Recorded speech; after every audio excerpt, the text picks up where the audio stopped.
Go. That's the confirmation. Well, hi, everybody. Thank you so much for being here. I just want to welcome you to today's event. We're thrilled to have you join us. Our forum is titled In Pursuit of Racial Equity, Deconstructing Bias. My name is Rachel McCrickard, and I'm the CEO and founder of Motivo. I'm also a licensed marriage and family therapist.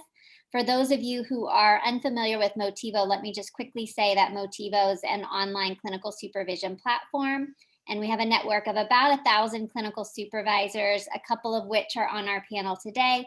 And we partner with behavioral health organizations to provide quality, accessible clinical supervision.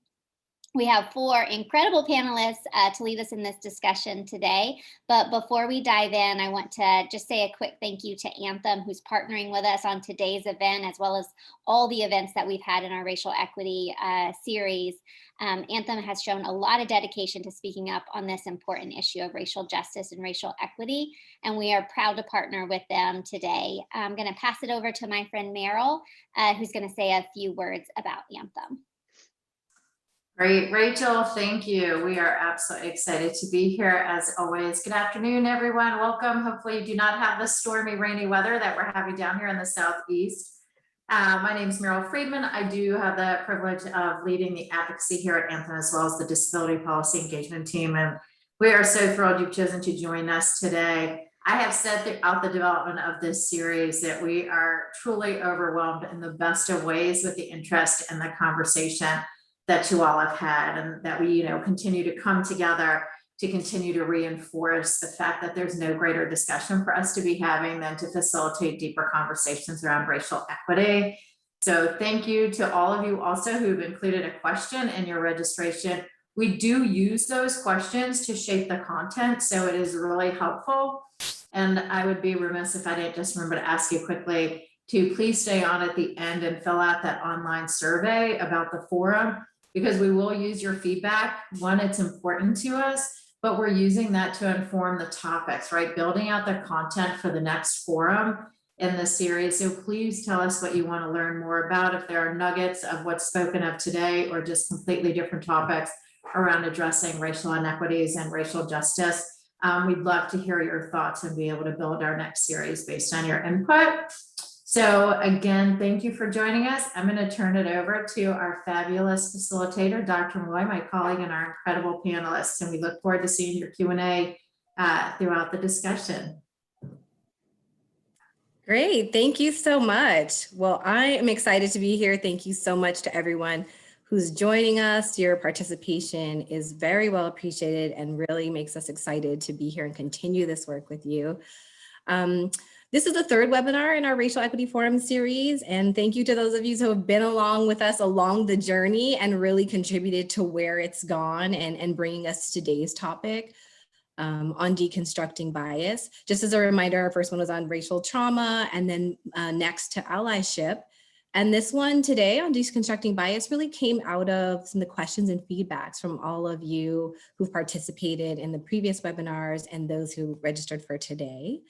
So welcome to our first comers and those who have been with us for this time. We have really great panelists today, subject matter experts to help with everyone at whatever phase you are in this work. And what really matters is that you keep engaging in the work. We wanted to definitely cover, why bias is important, and using some language around it, leaving you with some actual tools.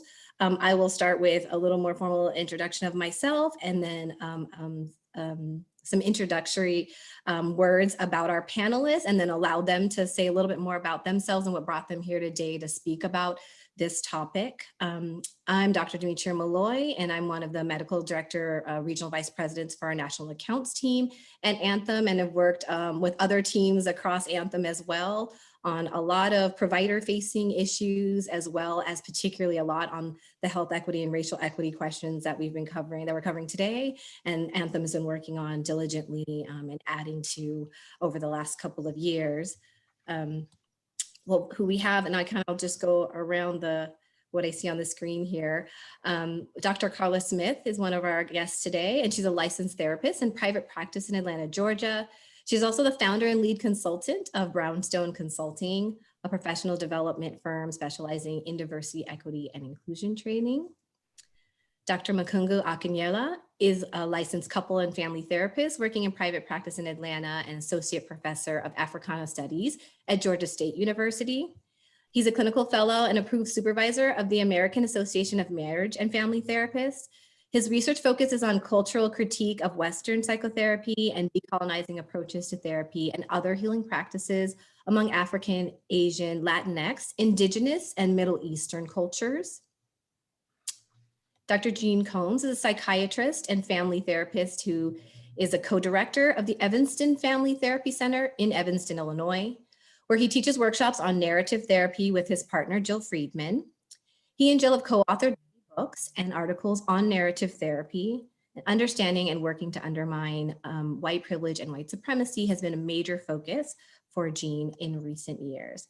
So as you can see, we have a really distinguished panel here, and we're looking forward to a large representation of experiences and thoughts and studies to leave you with some really useful tools.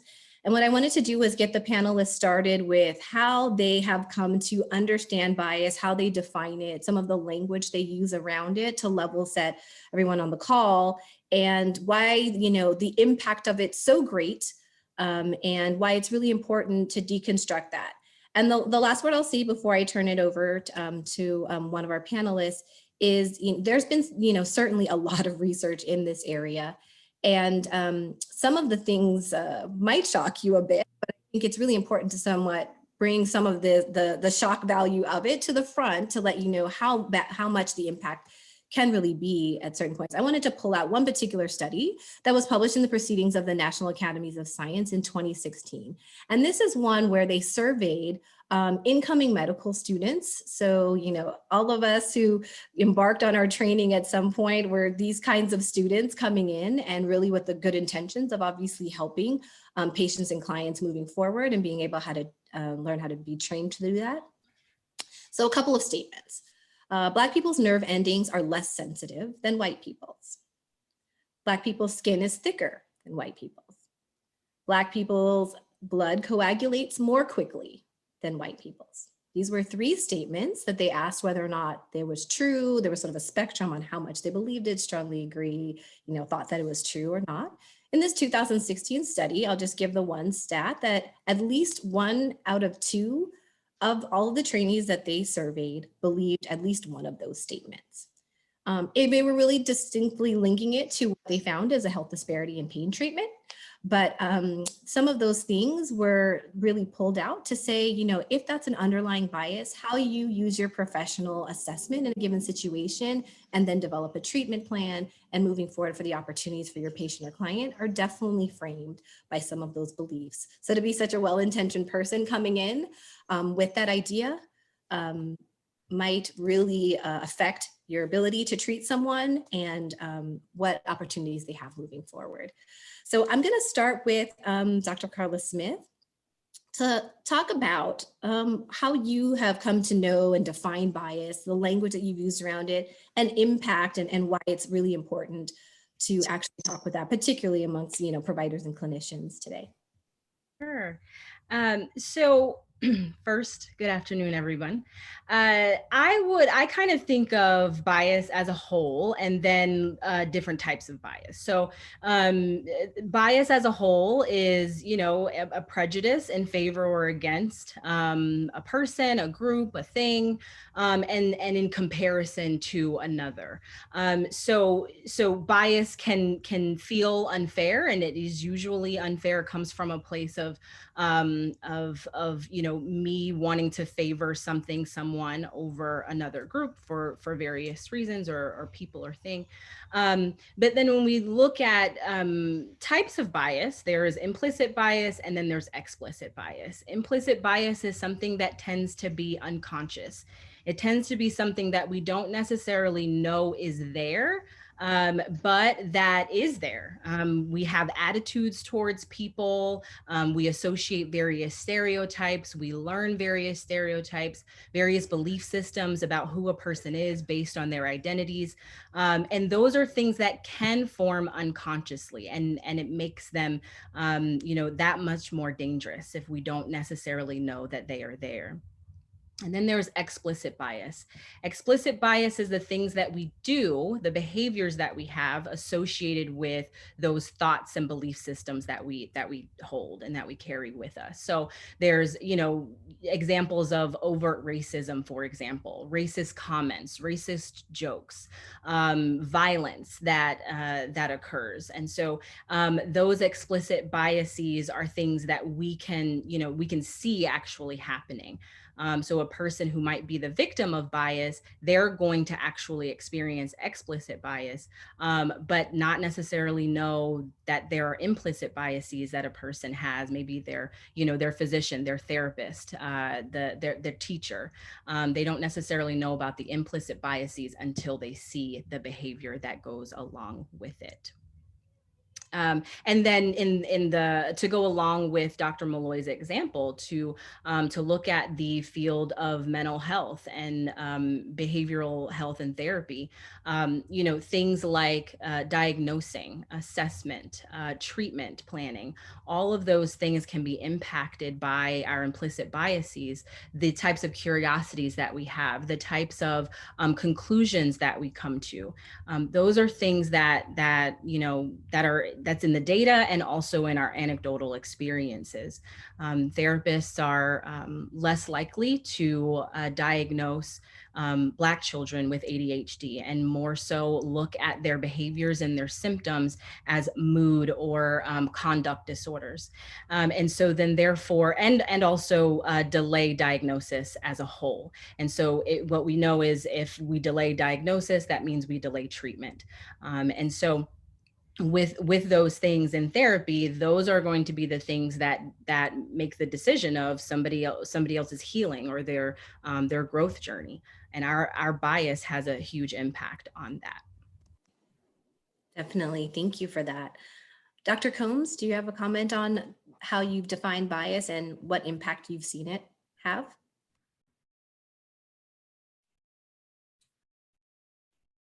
You are still mic on.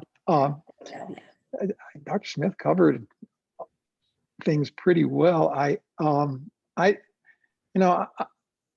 think bias, I think it's important to remember that we've all got bias, that there's no way to ever escape the fact that we have filters, that we have things we like, things we don't like, that we have people that count more as our folks than some other people. And the important thing, I think, in terms of what we're here to talk about today is the fairness that's involved and equity that's involved in how some people get both consciously and unconsciously, intentionally and unintentionally included in who counts and who gets taken care of, who we care about, the kind of reflexive decisions we make in a clinical situation when we don't have a whole lot of time to think and it's sort of a crisis situation and we're going more on instinct, where the stuff that we've been acculturated to, where my granddaddy's opinions might still be there in me just because what I experienced as I was growing up can kick in and affect the way I treat the person that's right there in front of me.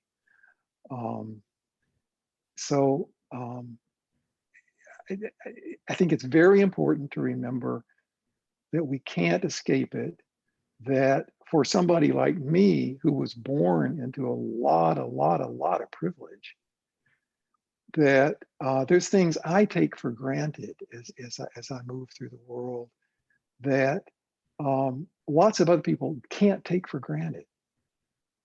I can feel relative, just to take very common examples you read in the newspaper these days. I can feel a lot safer in a traffic stop, than my other three panelists here could. And that has to do with the bias that's built into people that make traffic stops. I think it's enough for now to just talk about that. But I think the ongoing struggle is how do we notice the biases we've got? How do we keep questioning what our biases are? And how do we do the ongoing work to keep having good biases rather than harmful biases? Right, and to just be aware that everyone has them, right? The question is, Yeah. which ones are yours and how are they working? Right. For good for yourself or for others, especially Yeah. those, taking an oath to not harm, Yeah. to do well for, right? Yep. Definitely. Important points. Thank you. Dr. Akinyela, what would you like to add to this conversation around your definitions for bias and impact? As I think about bias, I think about, first of all, there's the practice and experience of bias. That's on a very subjective level. So I always think about that. But that thing that's practiced and experienced also has an outcome, and I believe that outcome is political, and it's also about power. So when I think about bias, I think it's the assumptions grounded in the project of identifying distinction and difference, right? That in this society, it's very important to identify who's different, who's us, who's not us. That distinction and that difference in order to maintain dominance in a domination subordination relationship. And again, that's something that's very important. Who's on top, who's on the bottom, who's got power, who has less power, right? Who can filibuster and who cannot filibuster, however we want to think about it, right? So it's very much, for me, bias is very much about politics and power. It's about, even though we say it's subjective, the experience and the practice of bias, and it's between individuals, it's not personal and it's not individualistic, it's systemic, which means that we practice and we can experience bias and never have an idea that it's happening. That's what systems do. It begins to feel natural, normal, and everyday. And that's the danger of bias, that it's allowing a system of domination and subordination, exploitation to exist, and we don't even question it because it feels everyday and normal.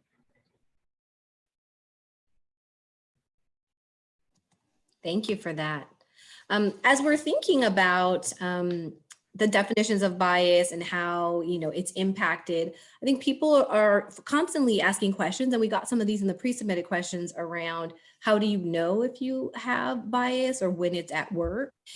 And I think that can tie into the question around language around bias. I remember having a conversation with one of you where they, it's like someone said, when the idea of these people pop up in your mind, or what are the sort of like words that come in, ideas, frameworks that let you know that that's more at work and running the show, that bias may be more at work and running the show than your own personal commitments and professional assessments in a situation. And so what are the sort of the good things to look for and language to use around working around bias, and then other things that might be triggers to let you know there's definitely much more work to be done or bias is working in the situation. I'll start with you, Dr. Combs.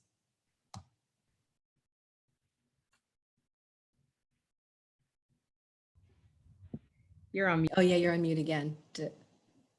I got some background noise here at home. I'm trying to screen out in between things. I'm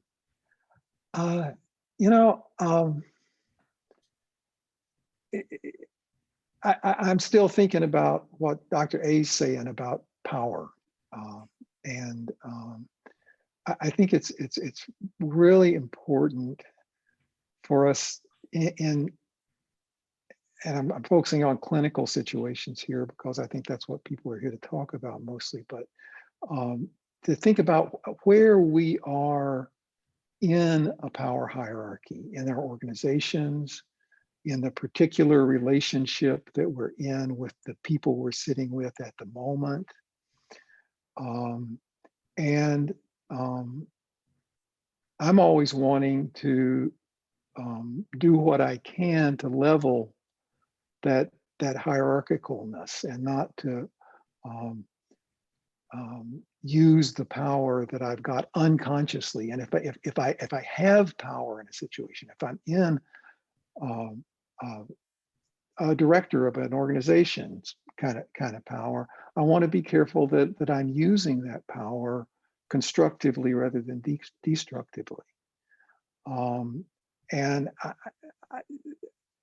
I find that the more simple language I use, the better it is usually. That when I get over into jargon, I'm usually either using that jargon because I want to seem like somebody that's smart, or it's jargon that's captured me and it's making me do stuff.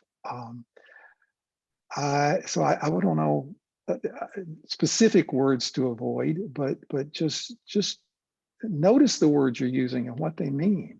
I was trying to think of a grounded example that I grew up in Southern mountain culture, and the men of my father's generation, that as I would sit around and listen to them trade bird hunting stories or golfing stories or whatever, they used the N word regularly, and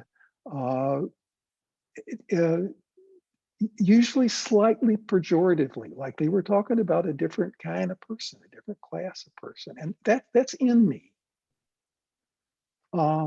And there's no way I'm going to completely live beyond those early experiences in me. So just thinking about how that kind of language usage around me and lots of other terms and stuff, to try to cultivate a consciousness of how's that operating in me, how's that affecting the relationship I'm in at this moment, and what are my opportunities to do something other, to take a step beyond that, to find a new way to do that my granddaddy wouldn't have thought of. I do run on sometimes. Who's next? That was great, definitely. I mean, I think it's just very helpful for everyone to hear how each of you have worked through this, in your practice, in your studies, in your life experience, right? Because we all come from all of those different ways, so just different ways of approaching and thinking about it. Dr. Akiniela, what do you think sort of around specifically the language around bias and where people can know in their own thoughts and ways to trigger themselves to understand that that's working there and how to work against it? I appreciate what Jean said earlier in terms of it's hard, again, because of this system that I talked about, it's hard to grow up and not reflect bias one way or other. As a mountain reared white person, he got it one way. I think that we get it, Black folks, for instance, get it in another way. W.E.B. Du Bois talks about double consciousness, right? And you talked about some of those research with medical students, right? And I would bet you that a lot of those medical students were Black that said some of those same things, right? That bias cuts both ways. As I said, it's systemic, and it's about domination and subordination, right? And even people who see themselves as the perpetual victims of bias participate in that, because we believe the stories. We believe the stories, and even sometimes if it's against somebody else, in terms of, Black people can't really get it together because they're not like Latin people. Latin people stick together. They'll come together and they'll wait until they'll put everybody in one house and save all their money until they get the money they need, and then they'll have successful. Black people can never do that. Now, that was some bias against everybody in that. Right? There's all kinds of mythologies in that whole conversation. But even coming from a person who might say, well, I'm always suffering bias against me, we can tell stories biased that are also biased against other people. That's like a two-edged sword. It cuts me and it cuts them because it creates stories about all of our communities that are not true. But it represents that storytelling that dominates all of us, and we never benefit from it. I don't know if that makes any sense what I'm saying. I mean, I think certainly, as you were saying, there's always a way to sort of other someone else or speak about someone else, even if you're certainly usually subject of a bias that's not helpful, that's destructive. And so we all have the ability to do it. Even if it's done to you, you certainly still have the ability to do it. So it's constant work for all of us. There's always a way to other based on, sexual orientation, based on physical ability, based on whatever condition that someone is suffering with at a time, whether it be a mental health or physical health condition, color of your skin, where you live. Like, I think people just need to know that they always have sort of a thought about those kind of people, right? So for me, it's important to kind of ask yourself, where do I stand on the question of power? Where do I stand on the question of domination? Do I want to participate in that, or do I want to take myself out of that, so that we're always being mindful, as Jean says, about even the language that we're using, right? So that my early development is in critical theory, the idea of constantly being in dialogue with yourself, questioning yourself about yourself, your own context, right? If I know what my position on power and domination is, how am I participating in that? If I'm sitting in the therapy room right now, and there's someone who's sitting across from me who is socially less powerful, they might be culturally less powerful, they might be less powerful in terms of their gender or their sexuality. What kind of a stance am I taking in relationship with this person? Am I centering myself in this conversation, or am I centering them as the subject of the conversation? Right? I'm constantly questioning myself and my own work in whatever process I'm involved in. That, for me, that's an important thing, to decide where you stand on power and domination. Definitely. No, I can appreciate that. Dr. Smith, we've had, really good contributions in different ways from Dr. Combs and Dr. Akinyela on this. What are your thoughts around language, around bias, and, how it is people can help themselves with their own triggers and their own work on that when it shows up for them? You, Dr. Combs. Yeah, I think the majority of the questions that I get asked around bias and learning about our own biases is, do I have bias, right? Or how do I find out if I have bias? And that, to me, is not a fruitful starting place, because just as Dr. Combs said, we all have it. So let's do away with that question and let's say, yes, I have it. Now, what am I doing? How am I communicating this? How do I learn more about it? And what am I doing to the people around me? I think also, just specifically, we can look at the people around us and say, who am I surrounded by? Who are the people in my circle? Who are the people in my family? Who do I choose to be with? And who do I tend to not gravitate towards? What that does when we expose ourselves to diversity, especially racial diversity, cultural diversity, is that we learn more about people and we learn the authentic truth about them, about their cultural identity, versus having to fill in the holes. When we aren't exposing ourselves to diversity, to difference, to people who, if I don't know a lot about Native American experiences, and more specifically around cultural differences within, the larger Native American community. That's on me. That's not on them. That's not on my, where I live, all of those things. That's my responsibility. And so, both Dr. Akinyela and Dr. Combs are talking about this sense of responsibility that asking someone else to tell you where the biases are, that's impossible. It's impossible to do that work for someone else to tell you. Now, what happens when we see a police encounter, right? That ends in somebody's death, a Black person's death or a brown person's death? What do we say? What's the first thing we say? What's the first thing that we think? What's our automatic reaction? And things like, what did that person do? Or how did they contribute to their own death? Well, what about Black on Black crime? Those are things that are very explicitly biased, because what we know is that that's not only blaming the victim, but it's also not looking at how there was bias, where how power was inflicted, how it's not necessary for a person in a traffic stop situation, or even who may have been suspected of committing a crime, that it doesn't matter what that is, especially their history, whether or not they paid child support, or all the things that we get wrapped up in order to paint this person as someone who deserved to lose their life.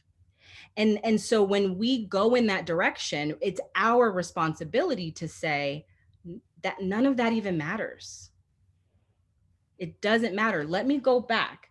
What do I think about when I hear the term white supremacy, when I hear the term critical race theory, which we've been seeing a lot of just tension around a term, a concept, a study that very few people know about who are in this argument, right? So if I don't know what that means, I can't make an opinion on it. Let me go and do my work. Let me go and figure this out. Let me go and see, what are the benefits? What are people saying the cons are? Is that true? Does that have any type of basis, of any substance? When we're in school, when we go to graduate school, medical school, all of those things, we can't take for granted. We can't just say, oh, I'm just gonna, learn everything that my professors have to know, without looking at the ways in which the professors, the people that we're working with, are also a product of the same system. There are health disparities. There are mental health disparities. That is a fact. People are treated differently in our environments, in our professional environments. There's science to that if you need that. There's personal stories to that if you need that. There's so much, information about that. So are we ignoring that in order to ask the question of, is this real? Is racism real? Is racial trauma real? Start forward and say, yes, it is. It absolutely is. It's a fact. It's a fact of our society, and every single system that we have has been created with racial bias. So now start there. How am I a product? In what ways do I show that I am a product of a racially biased system? I think those are all really good points. And to undergird it with, why do that work? It's because we have seen the cost in our society as well. And, around the world, there's tons of examples of when that work isn't done, when that fairness isn't pushed forward, particularly by leaders, by people who are entrusted to move those things forward. What do we get? I mean, there's a lot of national strife over a lot of these different issues, right? It costs us a ton. I mean, I actually always bring up as well, like the George Floyd trial and his murder, I mean, was so costly and devastating to a community locally, to the nation, across, and people expressed that by getting out in the streets and verbalizing and saying how distraught they were about it from all walks of life. The city of Minneapolis had to pay tens of millions of dollars just to have a trial on this and look at it and play that destructive video hundreds of times for everyone to be re-traumatized. When we look at the cost of not addressing it, is that what we really want to continually take on? Does that feel like that's working for us? I mean, I think most people would say no. I think what's tough then is to then say, what's the next step with work on what we should be doing about it? And that's where the rubber hits the road. That requires each of us personally to look at, how am I part of the solution or part of the problem? And you are on one side or the other on any given day, in any given conversation, in any given stance on an issue. And it can move, right? I mean, you can be really good one day and not really good another day on a different subject, but the issue is the constant work and understanding that it is for yours to do, it is for all of us to do. Because let's look at the alternative, right? So when everyone's like, is this important to do? It's like, well, how is it working for us not doing it, right? So I think there's a definite argument for why we should work on it and why it costs us emotionally, psychologically, financially, so much as a country, and how we can't move forward unless we do actually do that work, right? And no one's saying it's easy, but it's the thing that all of us have to constantly be involved in. So thank you guys for all your contributions on how people can do that best. I think we got a lot of questions on a couple of different things. You know, how to not let bias get in the way when you're in your provider-patient relationship in particular, or how to openly address it. And I think we've looked at it from maybe how the provider clinician might do it, but also, you know, when your patient or your client brings it into your interaction and in the room with him or her, however they identify themselves. And how is it that you can work with that? You know, being a flawed person working on their own biases, right? But then how can you work with them as well in that relationship to help optimize their health and move it forward, but also address that important thing that's, you know, might be a barrier in the way as well. I will start with Dr. Akinyela. Anytime I hear a question like that, I always say, I have actually the fortune in living in one of the blackest cities in America. Here in Atlanta, Georgia, almost all of my interactions are with my folk, even on the university level, wherever I am, so all of my clients, everything. But the question that those questions still come up, and you know, the whole question of bias is one of the things that our clients might come in with us. How do we talk about that? Do we try to make them fit into the world by saying, well, you just got to get a tough skin? Or do we validate the outrage or the confusion that they feel when they're experiencing it? I'm thinking about a young man who came to me because he says he had anger issues. And he was told he had anger issues because he had just been off work for a while because of an injury. He started working again. He had his car had an accident, and he took it to the shop, and he knew what it caused it. It was something that was wrong with the car. And he told the salesperson that. And the salesman was this white guy who began to literally cuss him out and say, "You're lying. That didn't happen to this car." And he's literally saying, "You're lying." And so my client, the young man, stood up for himself. That was the anger part, right? This idea that this person who doesn't know him, who is supposed to be paying attention to him, the customer, immediately says, "You're lying." You know, you're trying to get some money out of us. You're lying about this. And so he told this man how he felt. And so he was told that he had anger issues and he needed to go deal with that. Okay, is that anger issues, or is that one of those situations where sometimes people say, wow, if I wasn't Black, would they have done that to me? You know, is it me, or am I reading too much into this, right? And that's kind of one of the effects of the experience of bias. It's the second guessing yourself for you know, and also the feeling you're too sensitive, right? You're just too sensitive in the world, right? And people who deny that we're experiencing what we're experiencing. So how do I deal with that with my client? Do I just help them fit into a racist world, right? Do I help them get a thicker skin? Or do we have a conversation about that experience that other people have also experienced and acknowledge, you know, so sometimes it's all right to be mad. You know, it's even sometimes okay to cuss somebody out. I know everybody doesn't believe that out there, but I do. Right?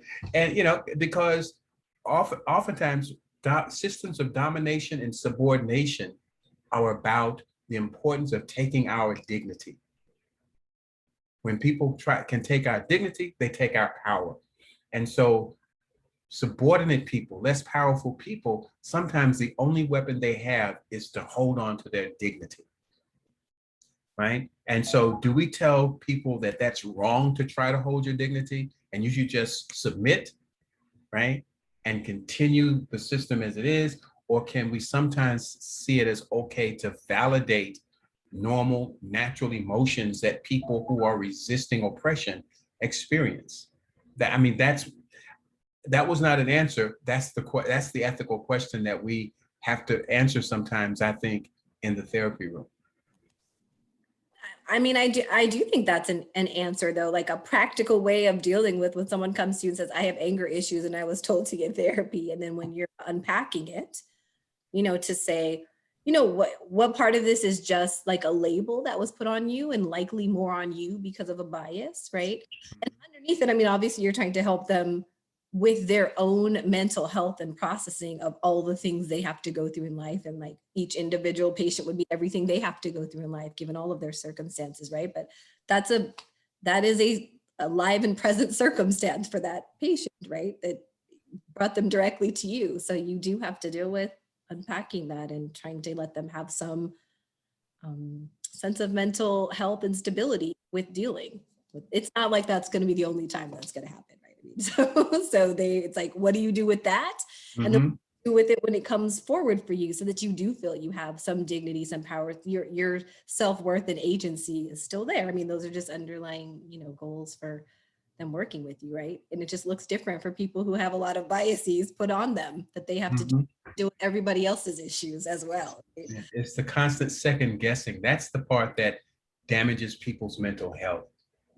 Where it's the idea of gaslighting, right? Where you're constantly getting gaslighted about your experience to the point that you begin to doubt your own sanity. Because nobody else seems to notice what you're going through. And I think that's the experience of bias that's damaging, that people talk about. Yeah. I think the interesting part with this also too is that given that everyone has bias and everyone experiences it to a certain extent, right? There's ranges on how destructive that can be and what the possible consequences of that can be. I mean, someone trying to put their bias on you. But it's interesting to me that oftentimes we can't take that part of ourselves and use it as a point of empathy for others. Mm-hmm.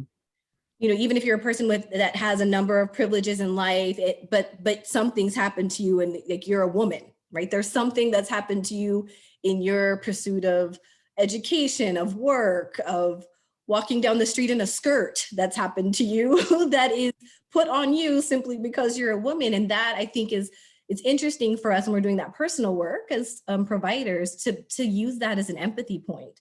Your experience was very real to you, just as your client is presenting it to you today, right? You can't get in their mind and experience what they were, but you have experienced something like that where you feel that way, right? I think that's a good point to maybe put out. We all can use it because it's all been used against us, and we can all admit that we also have done it because it's been done to us. So we've done it to others as well, right? Dr. Combs, when you think about addressing this with what your patients bring in and talking through how bias has affected them, or how do you address it openly in that relationship to help therapy move forward? How have you addressed this? Oh, I could tell lots and lots of stories. The question is what to pick. I want to pick up on Makungu's word, dignity. I think it's just absolutely important to keep thinking with everybody, more powerful, less powerful. How do we do what needs to be done in a way that preserves everybody's dignity? And that's easy to say and really hard to do sometimes. So the next thing I try to remember is you're going to be uncomfortable if you're going to take this seriously. So you need to get comfortable with being uncomfortable if you're going to do anti-racist work. You just do.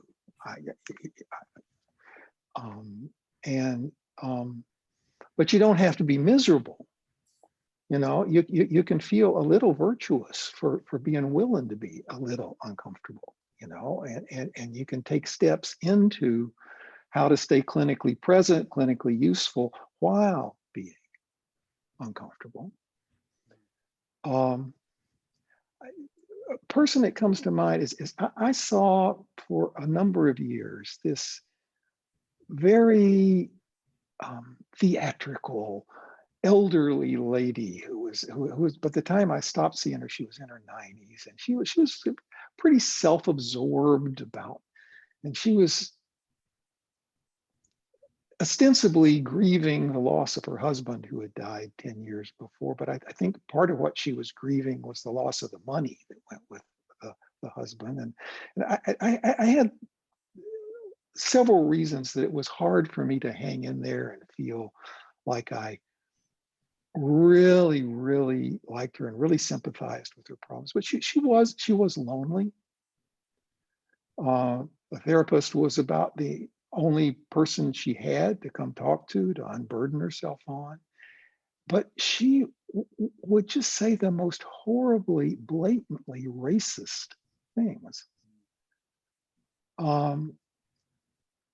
And I had an ongoing struggle about well, you know, she's a lonely 94-year-old white lady whose opinion you're just never going to change. And yet, how can I be present for her when she's saying these things, when I'm cringing on the inside? She was stopped seeing me, got too sick to see me, is deceased now. I never addressed it, and I feel sad about that. I've had 3 o'clock in the morning. This is one of those that you have 3 o'clock in the morning conversations with your. Did you all have people like that sometimes? You know, well, she's one of those, and I would handle that differently now, and I have handled it differently since then. When that kind of stuff comes up, I think everybody that comes to see me deserves to have my full attention and my full skill there in the therapy session with them. And so what I try to find a dignified way of saying when something like that comes up these days is, you know, I think there's some things you need to know about me as a therapist if you want me to be your therapist. Because I'm having some trouble staying fully present and fully sympathetic with your dilemmas in the world. So let me just tell you some stuff, and you may decide you don't want to continue with me when you hear this. But you know, some of that stuff you're saying, it makes me want to withdraw. And you need to understand that when you use that kind of language and express that kind of opinion, it makes me not here for you in a certain way. And so we need to, and that conversation goes various places. I've had people decide that they're not going to see me anymore. I've had people hang in there and really not change their opinions a whole lot, but be a whole lot more careful with me. And I think that does, I fancy that has some effect over time as they just sit with me and try to think, hear themselves saying what they're saying and monitor what they're saying. You know, on the other end of the whole thing, I worked for a long time in a clinic on the South Side where I was one of 2 white people in the whole clinic. And that was a gift to me, I think, in terms of this work. And lots of people put up with the fact that they had to see a white psychiatrist because that's what was there for them. But I had to just kind of get comfortable with the discomfort of saying, you know, these things about your experience that I don't understand. I'm an old white guy from the South, so I might need to ask you some questions. You might need to explain some stuff to me that I just don't take. But how do we talk about the fact that I'm from a different cultural location than you are? And how do we do that in a dignified way? And I could tell lots of stories in between, but that's some examples. No, lots of good points there, especially about sort of you taking the lead on making sure and establishing and maintaining mutual respect, right? I think for me personally, what I heard in some of what you said too was like, you didn't assume that your background, your experience, and your culture should just like be naturally accepted and pushed in there, and that people couldn't have a reaction to it and say something of their own, right? Like, you validated the fact that like you might have a very different thing and experience to offer, and it's just as valid. So how do we work out between our two valid experiences and life and expression in life, how we're going to coexist and work together, right? And how we can like both have each other grow in mutual understandings of things that we don't naturally have, right? My understanding of your experience and your understanding of mine, right?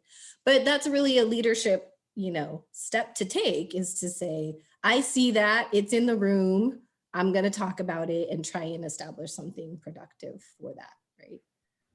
So I think that's, that's something I heard in your story. And to accept that sometimes that's going to get really uncomfortable, and you're going to screw it up sometimes.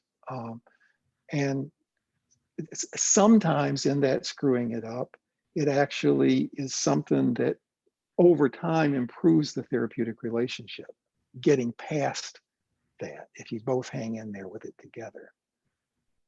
The honesty and vulnerability, right? That's inside, and just making a safe place for that, right? I mean, I think we all can do that in our own ways, right? And that's the only way we're gonna sort of build that bridge across to each other and have that working area. All right, Dr. Smith, I'd like to move to you and see, what you'd like to say about some of these areas too, about addressing bias in that relationship, and when the patient brings that in, or how it's worked for you and how you've thought through and addressed that.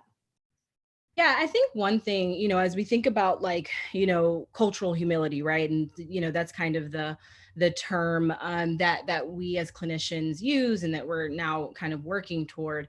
Part of it is knowing that, or reminding yourself that maybe you have the privilege to not have to figure out how to have this conversation.